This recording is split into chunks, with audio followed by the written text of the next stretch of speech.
Hello, and welcome to Digital Artcast, hosted by Gordon Neill. This podcast is proudly sponsored by Procreate, the most advanced painting app ever designed for a mobile device. We'll be discussing the app a little more later in the episode, as well as giving away a free copy. But for now, let's get started.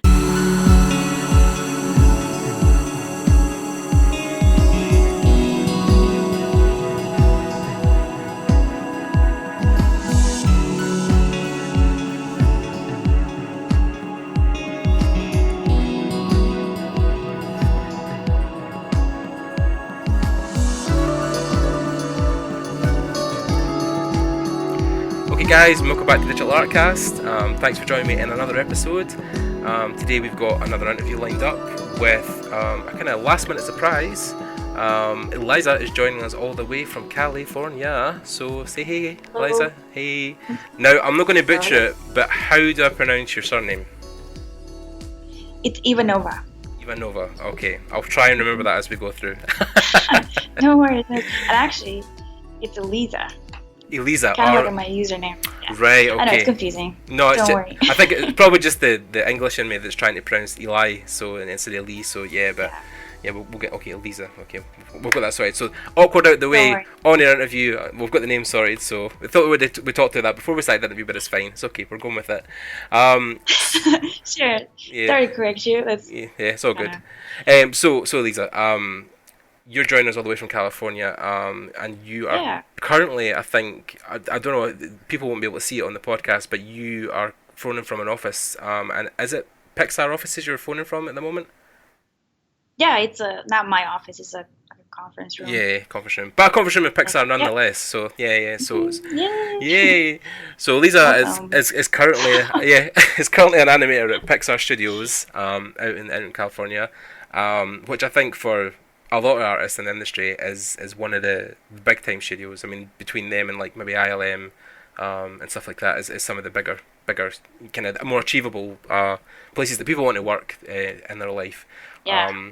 But of course, you weren't always there. You probably had a starting like all of us, because originally you're not a native of California. You did come originally from Bulgaria. Not at all. Yeah, so. Kind of take us back to the start. It depends how far you want to go back, but even stuff like when did you start drawing? Why did you get into drawing? And kind of at what point did you find that you wanted to do this the rest of your life? Yeah. So I moved to the US when I was 17, which is 13 years ago. Yeah. So it's been a while. Yeah.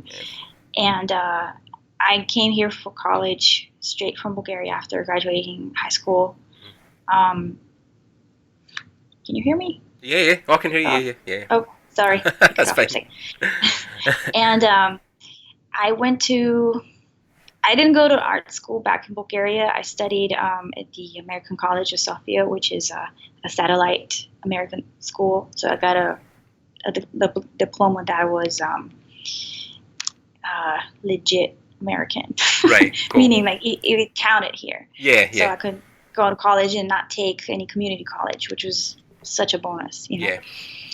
But before that, I was drawing, and I wanted to be a painter. That was the initial goal through high school. I went to a private studio where I was doing a lot of life drawing, all kinds of stuff, like models, still lifes, everything, all that stuff. Yeah, and it was amazing. It was such a great learning experience and very strict. Yeah. So all my fundamentals art-wise came from there. Mm-hmm.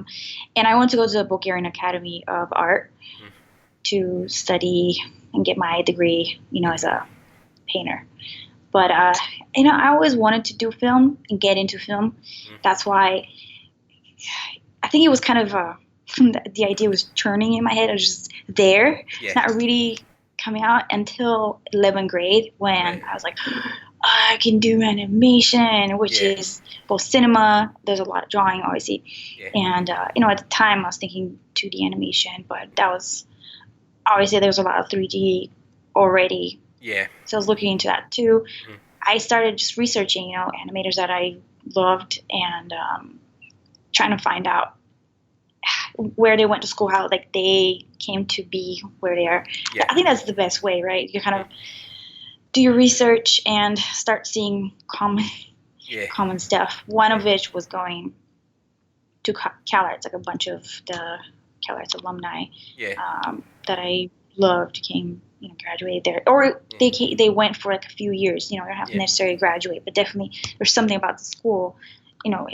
One thing, which is the biggest thing, is it was established back in the day by Walt Disney. Yeah. So it's considered to be his school, and so I ended up doing summer school there to try it. That was when I was 17, like before graduation, I guess. Mm-hmm.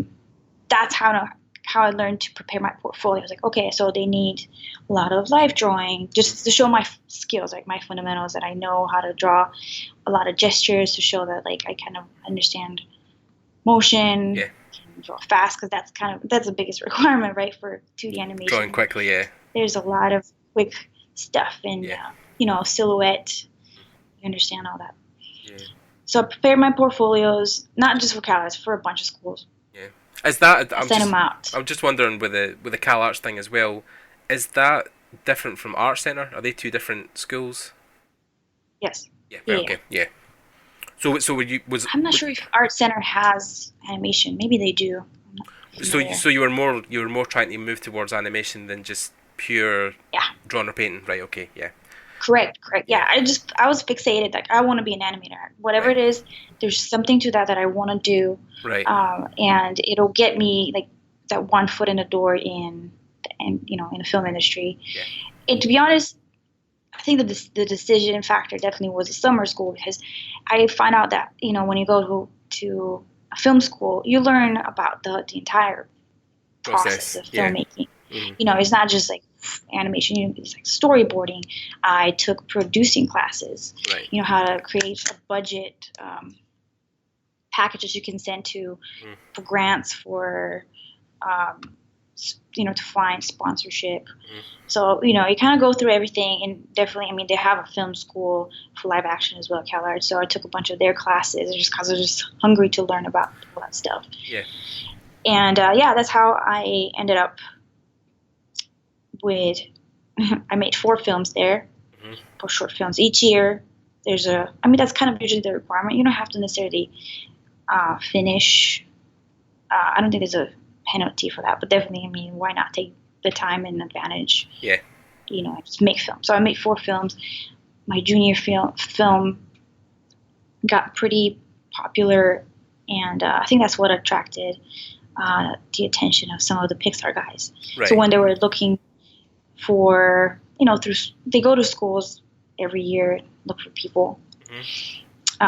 So they saw my films, saw my work. So I didn't put just the films, I put kind of a bunch of stuff, some of my artwork as well. Yeah. And they set me up a little interview, kind of a preliminary stage. So we talked, and they're like, we understand you don't know 3D animation, because I took some 3D classes, but not extensively. Mainly, my main thing was 2D. Yeah. A lot of drawing, a lot of storyboarding too. Yeah. So they're like, well, we'll teach you the software. Like, that's the part we can do for you. We can't teach you the creative part. Like, you have that. Yeah. Which was such a refreshing thing to say, because when you're in school, you're in a bubble. You don't know. You're like, maybe I should have taken more 3D. Who knows? Yeah. And actually, that is true, because another studio, I'm not going to say the name, they said, sorry, you need to know Maya. Like, you don't know Maya, we can't do anything about that. Yeah. Sorry. Which is disappointing, obviously, because even if it was a studio you were quite interested in, and then they say that, you're kind of like, oh shit. Yeah. So it's because I was ready to take classes, like, and learn it. But again, that will take at least half a year, maybe, or a few months to really get good at it. Yeah. It's a fear I have just now as well, where because with my degree, it's so 3D focused, but my focus is personally I want to do 2D character work and even environment stuff as well, but the need to learn 3D stuff is obviously taking away time from my 2D aspect, and that bugs me. Because I want to be able to do 3D because that is proficient in the industry just now, and it's great if you know that stuff, but I want to try and, at this early stage especially, try and focus on my 2D skills. Did you find it hard making that balance kind of between 2D and 3D? Oh yeah, it definitely. You mean at work or before that? No, I mean like even at school, I would say before you got into industry. Yeah, it was hard because I mean you creatively put in your everything in each project, right? So when you have 10 different things going on, you're just spreading yourself thin. Yeah. Where it's great if you can like kind of focus your attention here and here. Sometimes though you don't have time because you have school, like especially school. I mean there's lectures, there's grades, you got to do that, the deadlines. Or even I wish I took more 3D at school. Looking back, like that's kind of one thing that I would probably tell my my student self. Yeah. Take CG. Why not? It's a tool. Like it's not. There was this weird kind of stigma about 3D animation. It's like, oh, you're gonna be a sellout. Don't do it. But it's a tool. Like, are you kidding me? It's like anything else, like a pencil, or. I mean, the amount of concept artists I know who are now using 3D as their base comp to basically... Oh, interesting. Yeah, to get the lighting and perspective like nailed and then do the paint over. Like even guys like Shadi Safari. I've heard that, yeah. Yeah, I mean like guys that That's were big... cool, I like that. Why not? Because I mean, there's like Shadi Safari, Eitan Zana, some of the guys that worked at like Naughty Dog and stuff in LA, and they were basically saying, you know, a lot of people have this stigma that, oh, it's not traditional art and you're cheating, and then the same kind of thing when people started talking about photo bashing, how using photo reference and textures and paintings, you know, you're not really an artist. But they were saying, you know, whatever gets the final result usually is what people want to see. You know, your boss doesn't care how you got to the end result; he just cares, you know, of the end result. So yeah. Absolutely, I don't see why not utilize everything. Like I still do extensive live drawing. I always have references even when I draw because it's free information. And why not use it? I mean, yeah, I get it. It's like some people are very good at doing stuff out of their head, and I'm not. Yeah. So I admit it. So I'm like, whatever. You know, this is my path to getting to where I am, and I'm not ashamed of it, or I'm not bashing anybody else either. No. And I think different methods. It's weird. I think how people always talk about like even aside from stuff like photo reference or photo bashing in 3D, people I've seen even people attack professional artists on like Facebook and stuff when they've used even just plain reference, just a reference photo. Saying that, oh no, you know, you should. That's so weird. Yeah, you should know that, but you should know how to paint a tree off by hand, or you should know how to paint a skull without looking at a photo. And you're kind of like, well, no. I mean, like even with life drawing, you're sitting drawing from reference from a person, like it's standing in front of you. I mean, there's no absolutely. I mean, like, there's so much you can obviously build a mental barrier up with a visual library, as Jake Parker calls it, of things in your head that you roughly know how to draw off by hand, but you can't draw everything from memory. It's just impossible. Yeah, so. And sometimes I feel like you're not creatively there. There's days I wake up and like I want to draw something. Every single thing that comes out on paper sucks, and I'm like, okay, what is going on? Like, I'm just so not in my element. But I need something, you know. You kind of need that gratification of like a complete drawing that you're happy with. So I'm like, all right, let me put some references, warm up, do some sketches. I use some online websites that kind of simulate gesture drawing, where they'll give you poses and they're timed, like you can say 30 seconds. So kind of do the warm up part. And then either get a reference that I really like and like, let me see what I can use this for, kind of as a starting point. Go from there. I know. I mean, like, you know what you're telling, like the whole constant, like, oh, you should do this, you should do that. Like, man, I'm so past this. I think just working constantly and having a kid, it's just, you're so exhausted. Like, I have no time for just like rat race competition. I don't care. I don't care at all. Like whatever means, you know, I need to use, I'll use them. You know, and you know, even because I don't know, maybe you've noticed I use this blending stick to blend on my drawings. I didn't do this because I was like trying to be original or try to find something new. Literally, I was trying to save my hand because I have bad RSI from work. So instead of cross hatching, I'm like, okay, let me use this kind of as a substitute for, you know, your fingers. And I'm like, oh, this is such a relief. So it's weird how you find solutions through you know, pain. I mean it's definitely in my case. It's more prominent, I think, the higher you get up. I mean, like, you're at the tip of the top, so you're at like one of the biggest studios in the world for it, And I know so many people in similar positions, like within ILMEA, Sony, who are suffering from stuff like back problems, repetitive strain. Yeah. I mean, somebody even told me that I think it was actually supposed to be some of the Pixar guys that they had problems with their eyes because of the amount of time they'd spent on bright monitors in dark rooms. Yep. Yeah. Because you don't blink sometimes. You animate and you're so focused on getting something done, then you blink and it hurts because like your eyes are dry. Yeah. That happens. Yeah, I can't even sit comfortably in my chair now, where I usually sit back. But now you kind of think when you're drawing, eventually you're this close to the screen because you're so intense, you're arched over, and then after about an hour of that, your back is killing you. You forget. Yeah, that's definitely necessary to have a balance of just life and work. Yeah. And everything. Like you can't. I mean, I guess when you're in your 20s, you can do that. You have a luxury, but once you kind of get past your 25. I don't want to say that. Yeah. Makes me feel old.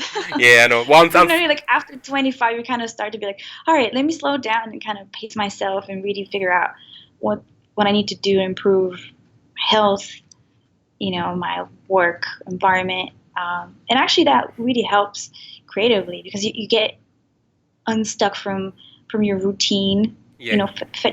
When fatigue goes away, creativity swoops in, right? Yeah. And you feel refreshed and you actually enjoy drawing, enjoy animating. Yeah. Because man, I hate when your job becomes kind of dreadful and then you're like, I know I love this, but I hate it right now. No, I mean, it's totally, Lisa, what you're talking about is something that at the current moment is such a big discussion point. It was only, I think it was maybe last year, I started talking to one of the biggest artists I knew in Scotland at the time, in the UK, and he, had worked at these amazing big studios and he'd won all these awards and stuff, and he was well known through the industry, and everybody in LA knew him, in California and all around the world. And he done a kind of big post on how he had been struggling with demons and mental illness, and it's so replicated through every artist I've ever talked to, every person I've ever came across.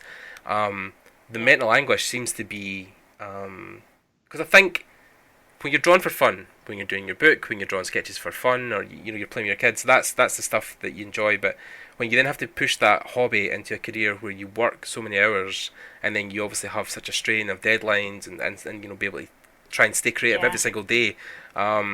Because famously, guys like Picasso and stuff only painted maybe once every 2 months. Sure, they have a backlog of work, but that was over years and years. I don't know that. That's...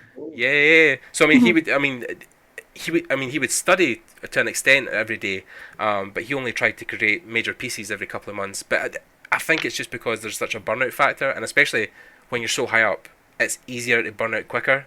Even a friend who runs the podcast with me, who initially started it with me, he's working at a studio up in Canada. And he was burning super hot out of the gate from university. Got his first job straight away out of graduating.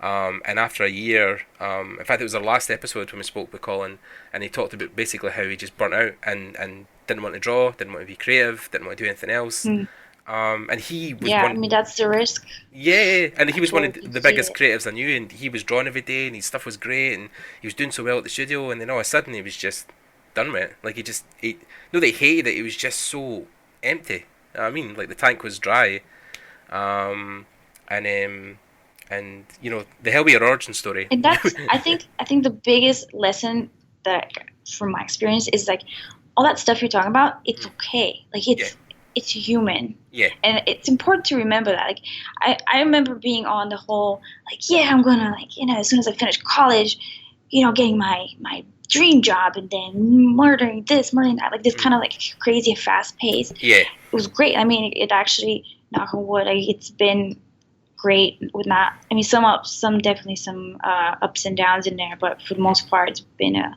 kind of a steady journey. Yeah. But at some point you're like, okay, so who am I rushing for? Like there's no end point. Like I think us as artists, we're lucky that, we're not dependent on kind of our bodies to, like, you don't have a window, right, of like 10 years where you can do your best. Yeah. It's really here. Like you gotta protect your mental health and like, kind of pace yourself because you can, potentially you can do this till the end. Yeah. So when you think that way, there's no need for a rush. And it's weird how when I stopped thinking about that and kind of relaxed is when I became the most productive. Yeah. Out of the blue, I was like, because you enjoy it, and you anything that you do is not work. You don't consider it work, so you end up doing a lot more. And it's kind of like a weird reverse where you think you're going ahead initially, but you're kind of making like tiny baby steps. And then when you relax, you kind of okay, let me take my time.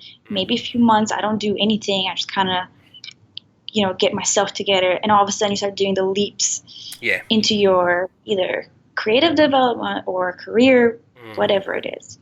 And I mean, I think it's good to take time away from, I just recently interned at a major studio in Glasgow, who work with guys all over the world, and the standard is so high. But I know guys who work there, they're 8-hour days, and then as soon as they go home, they just switch off, and they don't actually try to do anything past that because the work is so intense in the studio. They need time where they can just switch their brain off. Like it's simple stuff like hang with their girlfriend or their boyfriend, go to the cinema, take nice walks, relax. And I think it's this is going to sound so weird to me because I do love this film, but there's a film by Julia Roberts based on a book, and it's called Eat, Pray, Love. So there's a whole section where she goes to Italy, and they talk about a word they have. I can't remember the Italian word, but it's basically the art of doing nothing, where Americans have this thing where they have to be constantly switched on, and when they have a break, it's like, oh no, I deserve a break. But Italians have this thing where they just constantly are always seeking the time to do nothing, to relax, to sit and have a coffee, to watch the world go by. And I think a lot of people, because the world's getting quicker and quicker, and the art industry is getting so competitive, people rarely switch off, and I think that's the problem. That's why mental health now is such a big issue in the industry. Do you feel the same, or? Yeah. Oh yeah. I totally. I mean, I can relate. It's weird how guilty we get to take vacations, just because like everybody else is on the constant hustle, and you're like, oh, maybe I should be doing that too. But I really kind of want to just go and chill on a beach for a minute, even not go anywhere, just kind of go here. Yeah. Especially having a daughter, because it's obviously, tricky. you want to spend time with her as well. Yeah, definitely.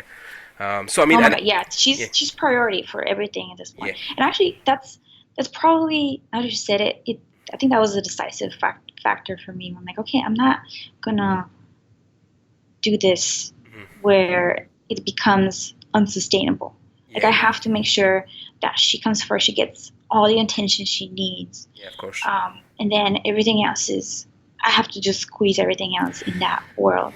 Yeah, because you don't want your job to be your whole life. I mean, it's great that you're known for your career and people know about your book and your work and stuff like that, but, first and foremost, like you said, you want to be a good mum, you want to be obviously a good wife as well, and have a family and have that part of your... And I think so much of our life is spent, especially artists now, and especially if you're working in entertainment, games or movies, balance is such a hard thing to find. Because again, the competitive nature, you always want to be learning something new. You always want to be pushing yourself because, there's guys half your age coming up the back of you who can draw twice as fast, and you're trying to create, relevance and make sure that you're still needed. But at the same time, you want to be able to chill. And especially, and I think it's like we were just talking about this earlier with America and Europe. You guys don't have any paternity leave, you have to get private healthcare, and like where we get something like it's between 7 and 8 weeks paid vacation in Europe, you guys get 0, or you're entitled to 0, but some companies obviously have maybe 2 weeks sometimes you get. Yeah. Maternity leave is the worst. It's, oh man, this needs to be figured out because it's embarrassing how little care and recognition there is to this, to being a parent, to being healthy, I mean, that's the thing. I think that's the biggest kind of, the side. What do you call it? Sorry. The consequence of all this is you start feeling disposable, right? You start feeling like anybody can do my job. I'm just like kind of a little ant in this giant nest. I'm not worthy. It's because of this constant race. You kind of try always to feel like you need to catch up. So I'm all about like kind of gaining your autonomy back, especially that's why I just started pushing for, my art stuff. And the reason I stuck with pencil, well, one reason is that I don't have the real estate in my house to paint and kind of be messy and have, toxic fumes around my kid. Yeah.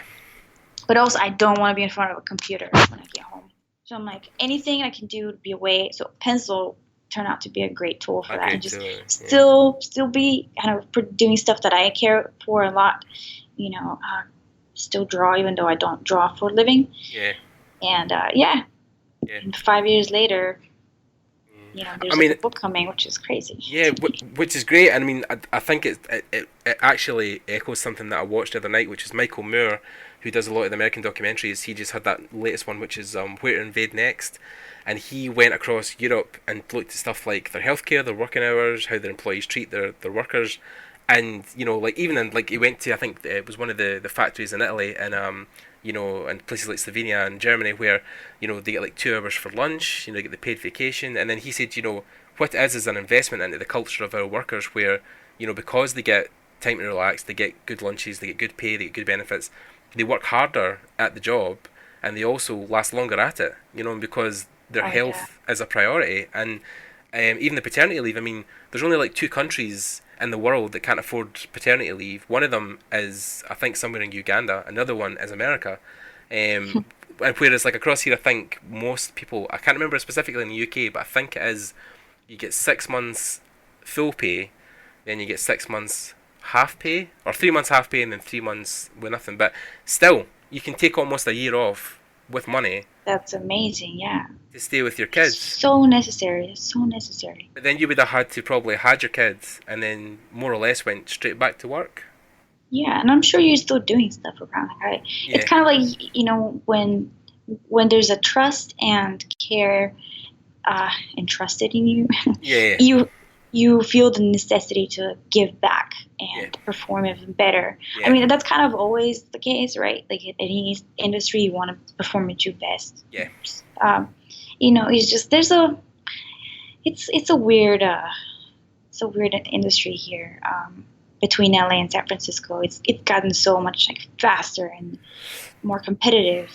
I think definitely more techy. Yeah. I mean, definitely. I think studios, especially in America and Europe as well, is guilty of this. Even though obviously we have kind of better working conditions, there still is a stigma where a lot of studios are spoiled for artists, and there's so many people want to do it. So if you ever have to complain or you threaten something, even like a strike or something that you would complain about a condition, the guys would say at the studio, well, that's great, but there's 10 people at the back of you that want your job. So and I think that's why guys like Ash Thorpe and Maciej Kutiara and a lot of other guys in LA are kind of championing this thing where they're trying to move towards thinking that stuff like unionization would be great, having a union within artists, because obviously there is a union that exists within movies and stuff, but it's less prominent throughout the rest of the industry, and a lot of people don't have rights like equal pay, time off, parental conditions, health insurance. It's all this kind of stuff that lacks because artists are seen as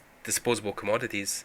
I think it's interesting to hear everybody's taking it because a lot of people think the American dream is one that's great to chase, and that these massive big, and I mean, not bashing your studio or any other studio in America, a lot of the guys do great work, and I've heard as many great stories as bad stories about people working there, but I think the work culture is something that everybody agrees needs to be addressed at one point if people want to keep their sanity. Yeah. Absolutely. Yeah. It's I think Pixar is kind of a little island in a sea of craziness. Yeah. Which is great. I'm lucky, but I've heard bad stories about bad bosses and crazy unfairness. All kinds of. Yeah, I mean, even we had a story from years ago with a guy who went for an interview. I think it was in a studio in America. I can't remember what specific studio, but it was under EA. And they went for the interview, everything was fine, and they got on really well. And then the guys, I think they offered them the job there and then, and said, would you be fine to start? And the guy was like, yeah, that's great, and he was so excited. And they were walking through doing like a little studio tour, and he saw a set of sleeping bags under a couple of the guys' desks.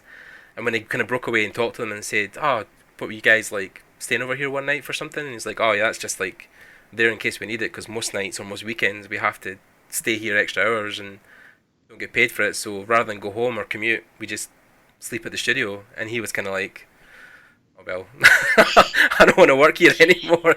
So it's I'm not surprised. Yeah, I was to say this is not surprising. You know, I've heard that before. Yeah, many times. Yeah, and not necessarily having sleeping bags. We just crash. You know. Yeah, Desks or couches. Yeah, sleep. I mean, even a couple of years ago, I remember watching, like, because the reason I wanted to get into the industry was watching a lot of the, behind the scenes documentaries, and one of the first things I learned about in game dev was crunch or sprint, or the thing where the guys stay 10, 11 hours every day to get something finished for a deadline.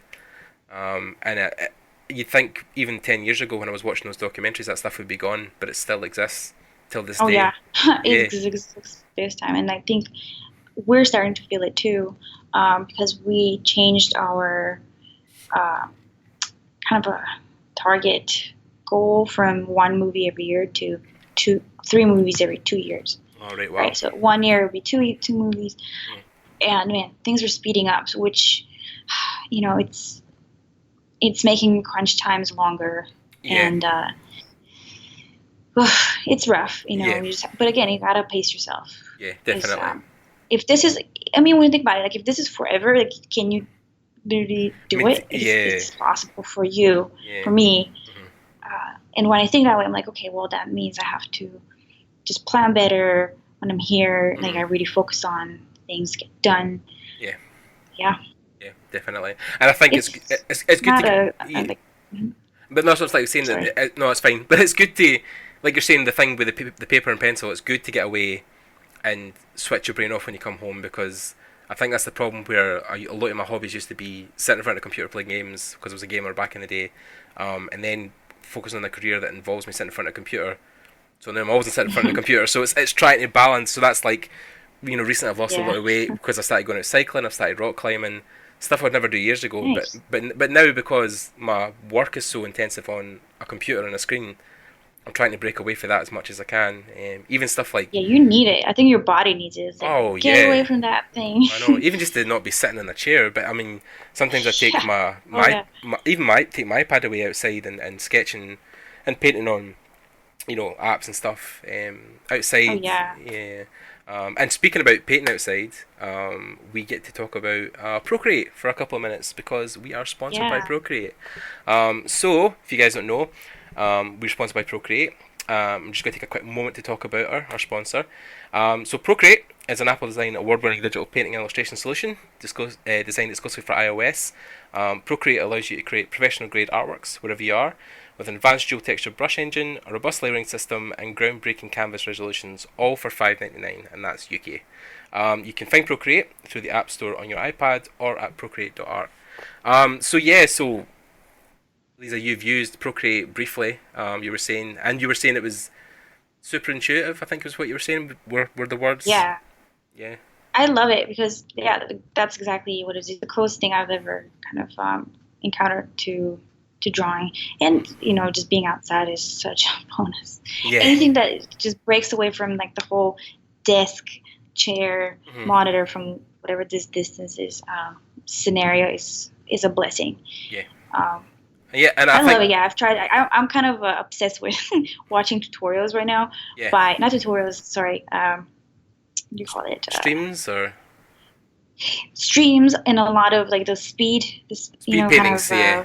Speed painting. Yeah. Speed paintings. Yeah. By a lot of just like James Jean recently released a bunch, and I'm fascinated. Like the stuff that comes out is unbelievable. I'm not there yet, but can't wait to start like really give it a go. Yeah, I mean, I think for me, Procreate is a good thing because a lot of people really have been championing, saying that it'd be great if you created a desktop app to kind of compete with Photoshop, and I'm assuming that's probably an idea they've had at one point. I think it's great that Procreate still takes you away from the computer. So grabbing my iPad and then going and sitting under a tree and painting with a stylus is, especially with the iPad Pro and the Apple Pencil. I mean, it's as close as you're going to get to pen and paper as a digital format as anything. And then the thing that I super love about Procreate, I think is great when you talk about speed painting, is the fact that everything you draw in Procreate is recorded. So any time you can then hit a button and it plays That's back. a great thing. Yeah, and it plays back. And it's weird how when you see your process, it's completely kind of it's alien. Like, wow, this is how I think, because you don't think when you're drawing. Yeah. So it's nice to kind of look back and even analyze like what you're doing. Why not? And then I mean, even the fact that I was talking to you earlier about this, how you can stream directly from the app. So you know when you're wanting to do awesome. lessons or anything virtually, you can just stream straight. I haven't tried it, but I'm doing it. Yeah, definitely. And I mean, for the money it costs, I mean, like obviously in comparison, a lot of other apps are super expensive, but a couple of bucks for that is an absolute steal. And I was saying to Eliza that if you don't know, you guys obviously can always win a copy on the podcast. We give away a copy every month, and to do that again, you just like and comment below, and ask why you would want the copy, and I can PM you. But Procreate are going to be unveiling the new Procreate app at industry workshops in London in September, or so at the end of August. And I'll be there to kind of work with them on that. But Procreate 4 will be getting announced, or has been announced, and then the new app will be getting unleashed on the public industry workshop. So if you guys want to come down to industry workshops in London, you can check out tickets for that just now online through Google, and come down and give it a try. The guys, Matt and the team, will be there from Procreate the whole weekend, giving people live demos and showing them how the new app works. And Nikolai Lockerstein, if you know him, will be there demoing it as well. If you don't know Lisa, Nikolai is a guy who basically has built his entire concept career just using an iPad and stylus. Never really touched Photoshop, never really touched anything computer-wise. He just paints exclusively on iPad. And this was before even the iPad Pro and the pencil. You know, he was doing it way back in the day with $2 styluses and a Generation 1 iPad. So yeah, he's been going for a while. So he'll be there demoing some painting techniques and some perspective stuff. Even crazy stuff I found out about last year, that they have an inbuilt perspective tool that can basically make a perspective. No, it's fine. A basic perspective for you really quickly on the iPad. So it's great. Yeah. So thanks again to Procreate, and you'll hear more about that later down the line. So, Lisa, we've obviously talked earlier on in the interview about you kind of starting off at Cal Arts and your journey through there, and then obviously about motivation in the industry. So we want to try and talk about when you got to Pixar out of university. What was the feeling moving from your full-time education into work, and especially from being a student to such a massive AAA studio like Pixar? How was that for you? I mean, it's always hard because you don't know what you're really getting yourself into. You kind of have that intruder complex syndrome, whatever it's called, imposter where you syndrome. Feel like exactly. Thing where you feel it's just like, okay, there's a fluke here. I mean, it took a while. It took a good, I want to say 6 months before I got kind of comfortable in the environment. It's never easy to transition from that bubble into the real thing. Yeah. But also it's, you kind of have to trust that they hired for a reason. Yeah. So I kind of have to remind myself a few times, like, okay, I know I've done this before. It's a matter of just on a bigger scale. Doing it for real. Mm-hmm. Yeah. Yep.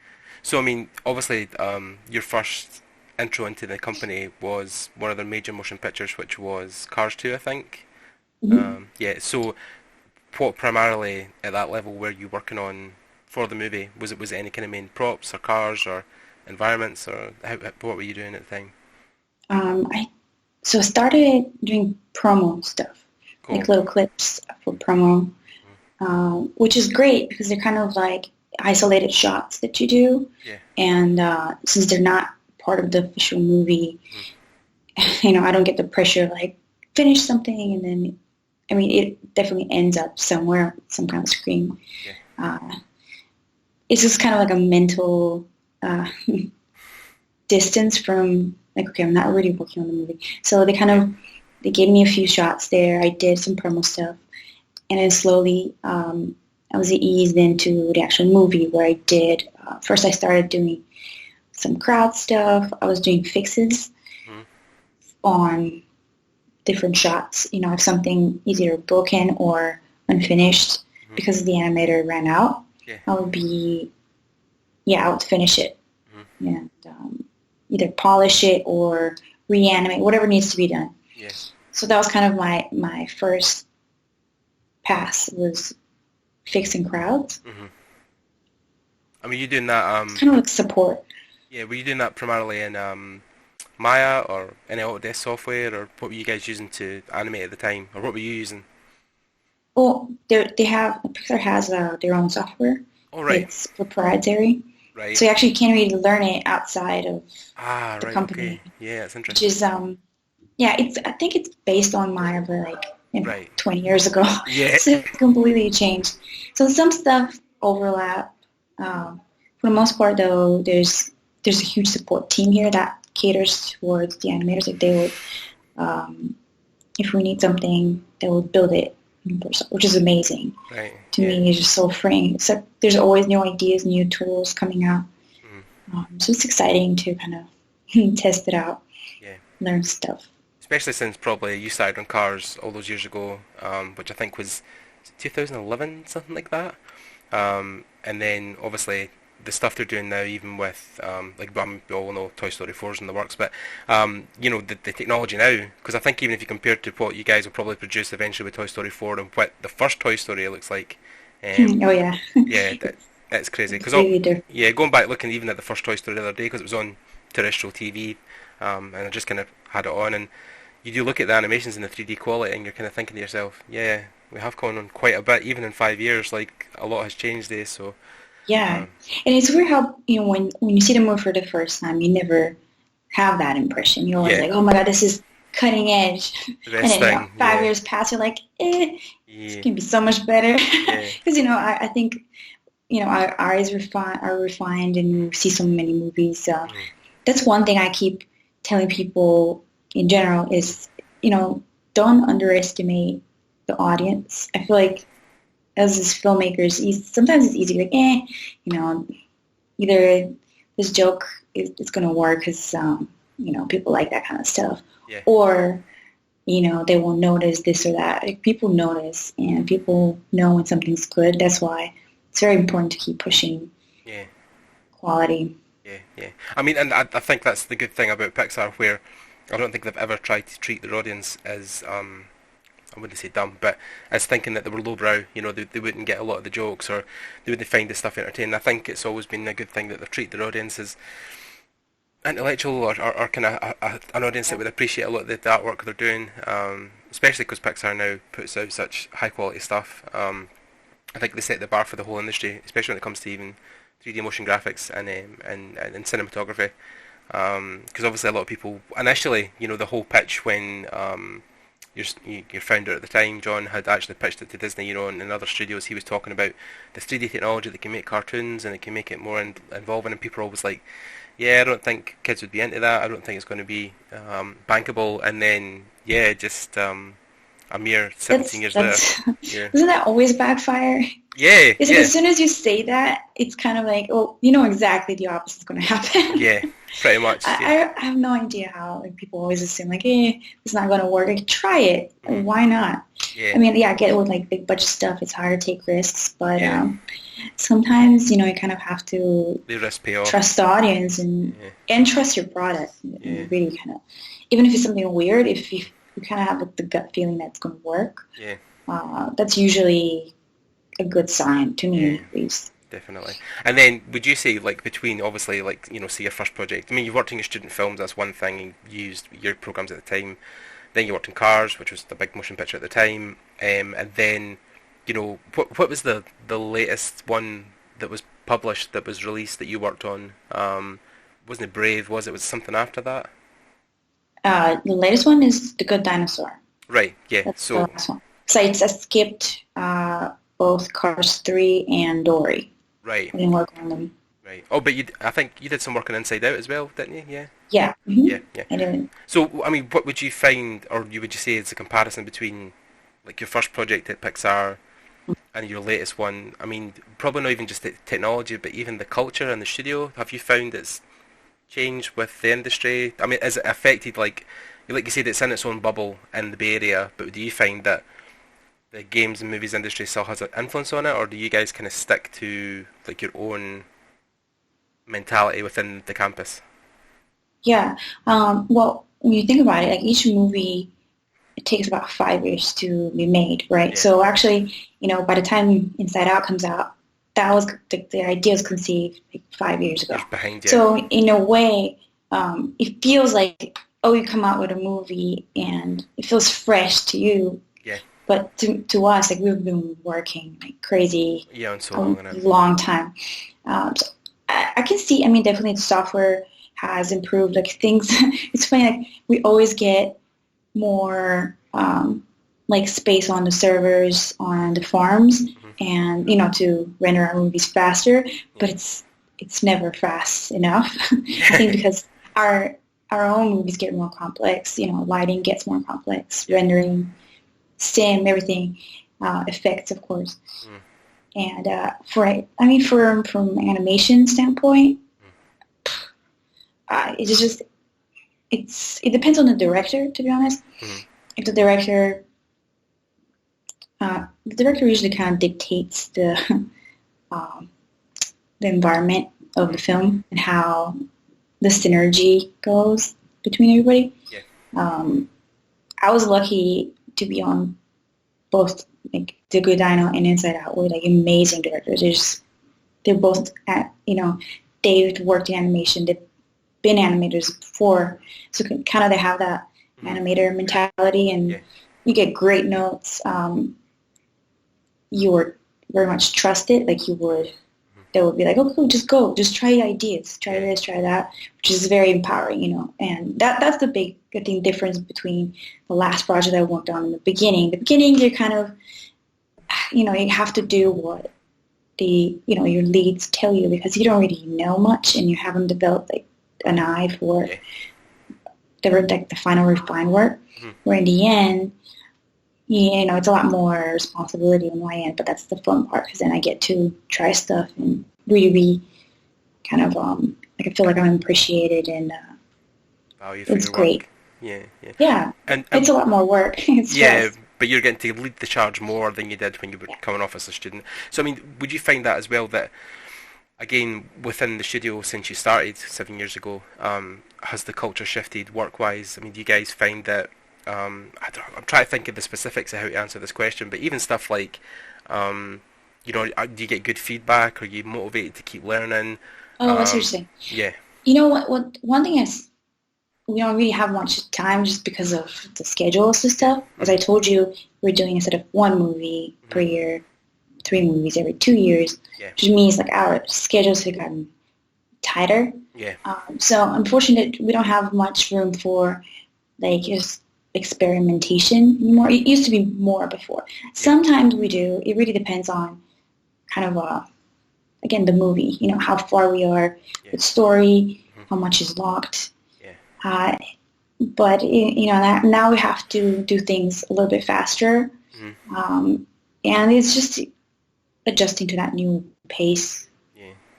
It's it is what it is. It's not really a big problem. Just kind of the new nature. So there's more kind of. Would you say there's more pressure on you now than when you started? Even taking aside the fact that you're probably more senior, but just in general as an artist, there's more expected of you. Just speed-wise, yes, a little bit. Yeah. Because it's weird because we've set our own bar so high that we can't be like, for faster time, we can kind of compromise quality. Like, no, we want to still do the best quality possible, which that's like our own pressure to just do the same quality of work in a short amount of time.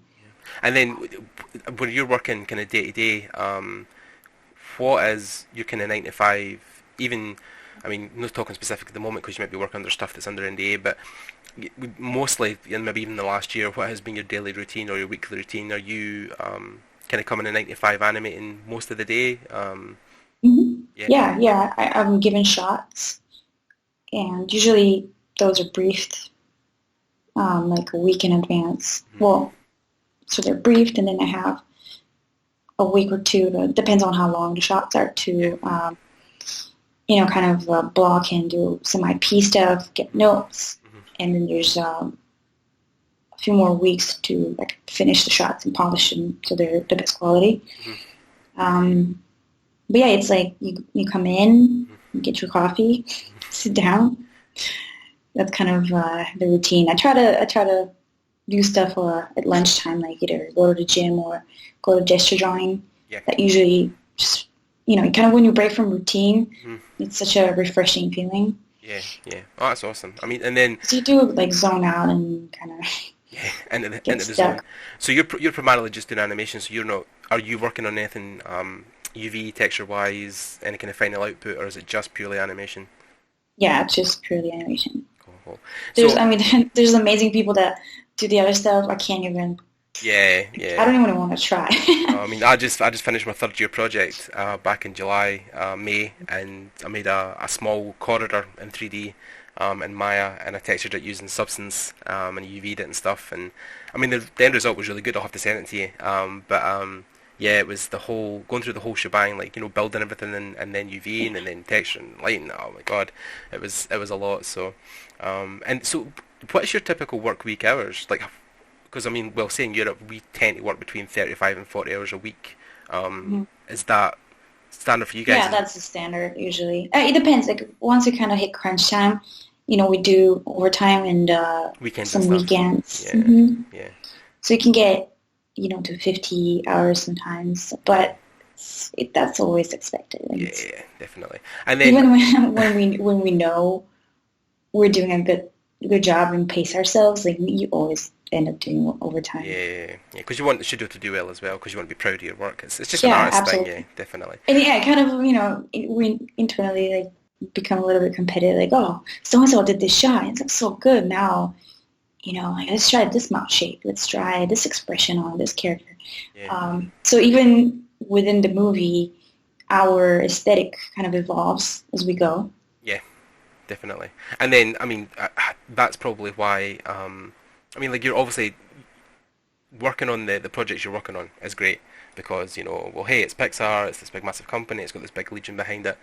But then you talked about, obviously, just before the ad read, that you were obviously taken away from that at home. You were trying to do something that wasn't computer related. You were trying to draw more with pen and pencil and build a kind of collection. So this is where raw material comes in because, you have a book, you're kickstarting it. Well, the Kickstarter was just launched, which, you've funded, which is great. It's, I mean, for any artist, that's the amazing step. That was awesome. Yeah, and then, of course, even at recording just now, on the Thursday, we're at 28,920 of your 5,000 goal. So that's like, it must be something like 300-400% it's back. Bananas. It's crazy.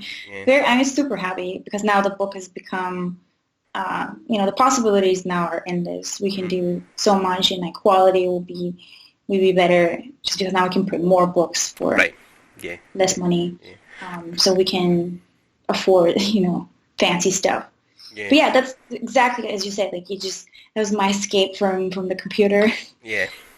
And just being home, kind of doodle. Mm-hmm. It started as doodles, but I mean, it's like I'm so passionate about drawing that it is. I can tell that like every time I get a commission, that's all I want to do. I'm like, I just want to jump it, do it. Same with illustrations, with tutorials, and all of a sudden, like 5 years pass, and I have pretty massive collection of art. I'm like, I think we should probably start scanning this. Yeah, and put it in your book. It took about 6 months to scan and kind of clean up all the artwork, and start putting it together. And as soon as I was feeling kind of confident, like there's something to that, that's where I connected with some people to try to help me out with the publishing part. Yeah. And then I didn't really plan to do a Kickstarter because I was like, well, I have some money saved for this. Like, I'll just do it anyway. Right. But definitely, I see that crowdfunding is really beneficial when you're trying to improve what you're trying to do. Yeah, because then obviously, if you get the extra money, you can push the quality of the actual final product. Absolutely, and our pages make the book bigger. So it's super fun.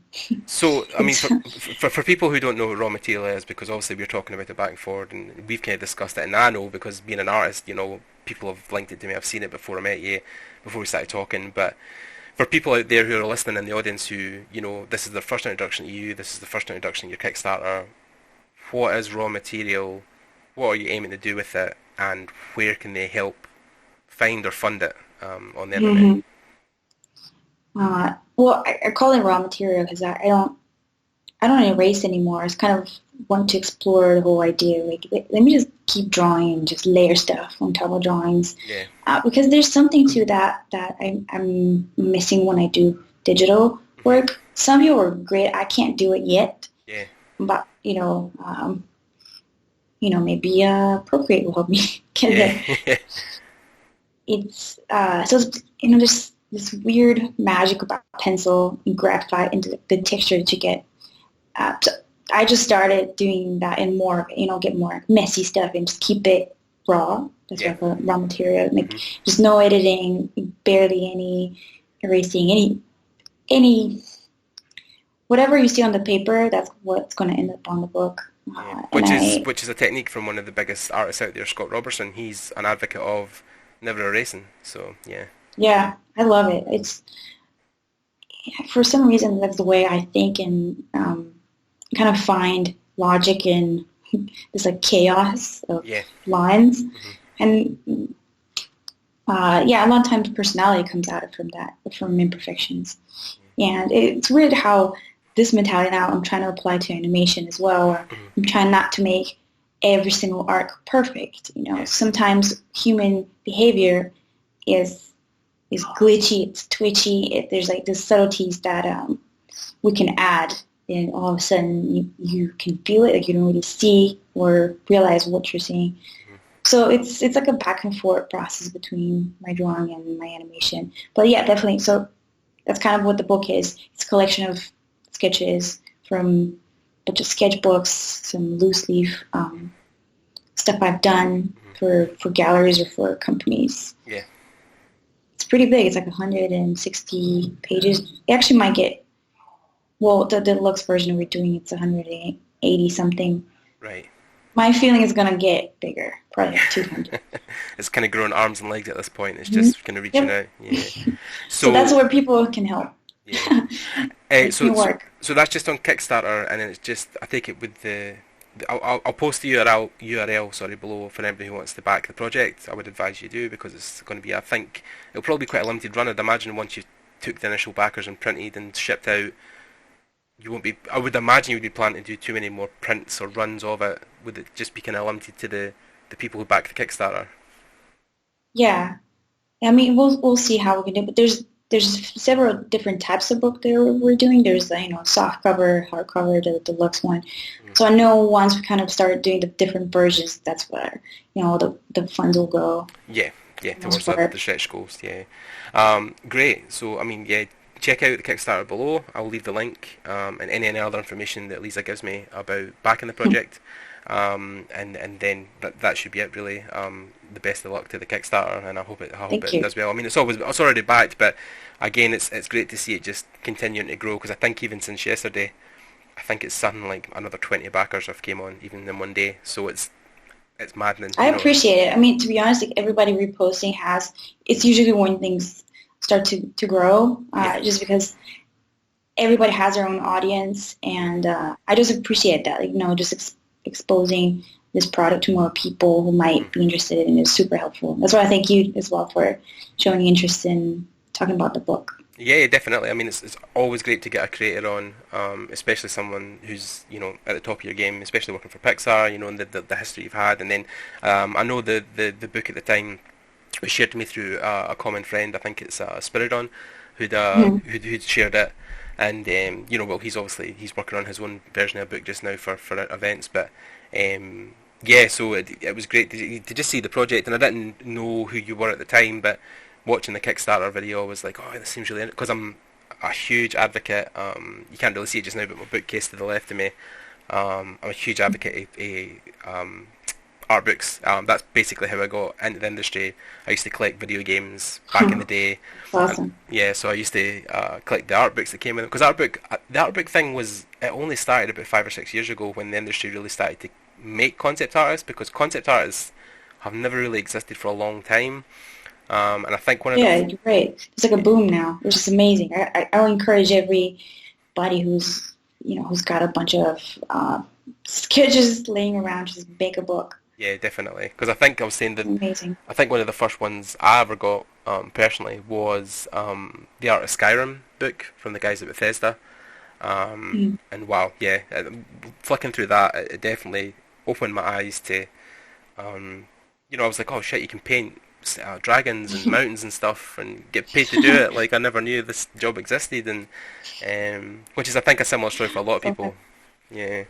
But yeah, so I mean, it's an expanding collection. But yeah, I'm always. Although one thing I wanted to talk to you about really quickly before we finish is you were recently at San Diego Comic Con, which would have been super amazing. It's my dream to be there one year, doing sketches and stuff. You should. It's fun. Yeah. How did you find it? Oh man, it was so fun. It was very overwhelming, but I'm doing this from now on forever. Yeah. Initially, I went there with like no preconceived notion. I've been there once, like 7 years ago, which it's grown so much since then. Yeah. But I've never been as a vendor. It's my first time having a table there. Right. And I'm like, oh, nobody knows me. Some people who do know me maybe will stop by, but for the most part, like, I'm not part of that regular crowd. Yeah. And to my surprise, it was really interesting how many people would stop just based on, my artwork in the back. I didn't put, my job anywhere on purpose, just because it was a nice experiment to see if people would just stop because of the artwork. It was awesome. It was so fun to see and meet people based on that. And a lot of times they were like, so do you have a day job? Like, what do you do? Like, yeah, I kind of have a day job. Yeah, I work at Pixar, and they're like, oh shit, yeah. That thing. Yeah. Yeah, I can imagine you left the Pixar out of it because you would have got so many fanboys probably being like, oh yeah, I didn't like this movie and I like this movie, and you're like, oh god. I don't mind. I still got a ton of people in art because I would mention it, of course, and people like, oh man, what did you work on? But I think part of it is I don't want to deceive people. Yeah. Especially, my artwork is definitely there's a lot of gruesome stuff. There's nudity. Yeah. Like nothing really family friendly. Yeah, because they would think, oh, you must have set like the whole art direction for the film, and you're like, no, it's like. Yeah, and then they would like flip through my books and be like, there's ghosts and killings and what's happening. Are you sure? Yeah, you sure you work at Pixar? Yeah.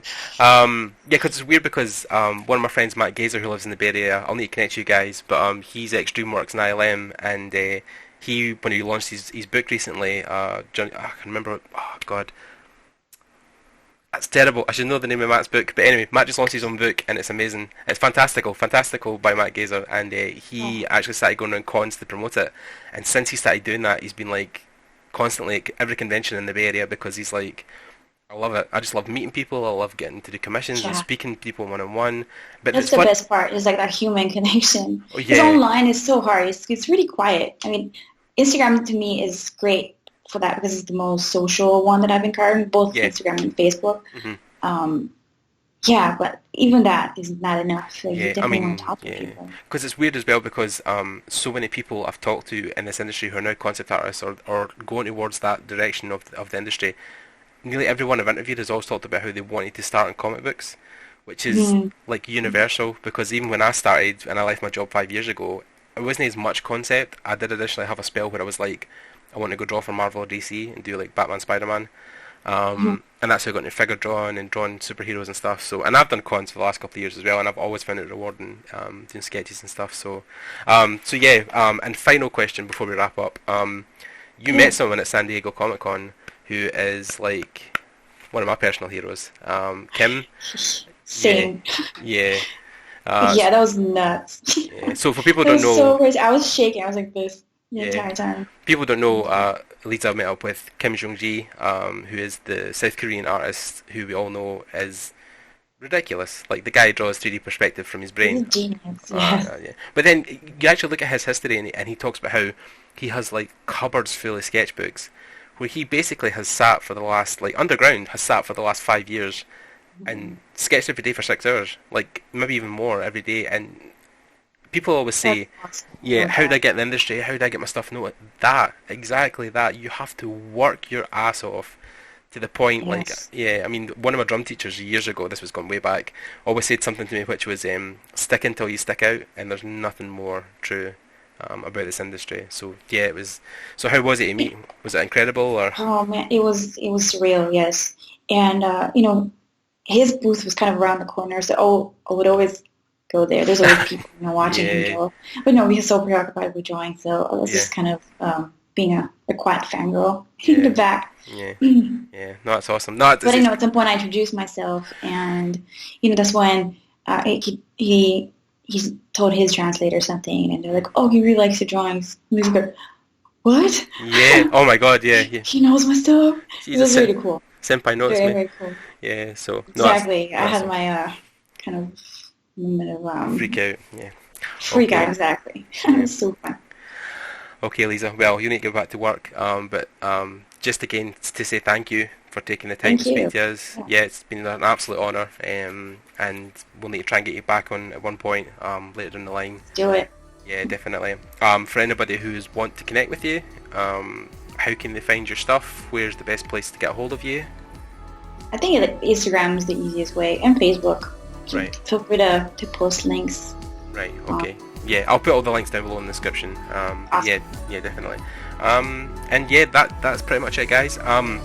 Thanks again to Eliza, and then we will also be giving away our Procreate codes in the monthly giveaway. So if you guys comment below, give us a like and even a share if you want to help. And yeah, in the comments just ask or tell us why you deserve a Procreate code, and we will pick a winner in the next week or two once the podcast goes live. Yeah, and that's it, guys. Stay tuned for the next interview coming up. We will have a couple of extra ones leading up towards industry workshops in London. Again, check you guys out on the website, and we'll speak to you all soon. Okay, bye guys. Bye.